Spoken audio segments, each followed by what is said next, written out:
let's shift gears a little bit away from the personnel and talk about PHI, privacy, and HIPAA. HIPAA was introduced several years ago, but it really has stood the test of time. Our PHI, or protected health information, needs to be watched by us.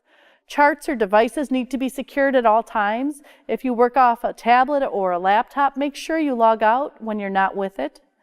You need to be aware of where your documentation is during the day, throughout the day in treatment, because you don't want it visible to others. You should also be aware of conversations you have with staff or patients about PHI.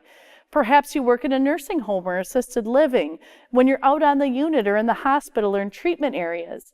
Maybe when you're visiting with a patient and the waiting room is right there in your outpatient clinic. Be aware of where you are when you're discussing PHI. When we're thinking about privacy, let's look at some things. Your computer, don't leave it unattended. If you're not on it, log off or lock it when you're leaving. And be aware of who is around when your screen is displayed, because they can see it. If you're posting a schedule, perhaps at a skilled nursing facility or assisted living or in a hospital, post it at the nurse's station in a discreet area. Don't just post it on the wall for everyone to see. And valuable instruction is help each other.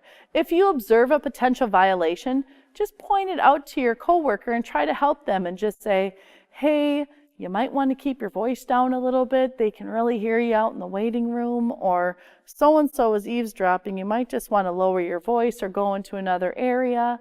Just help one another. And if they're not responsive to you or just ignore you, then you need to involve the supervisor as indicated.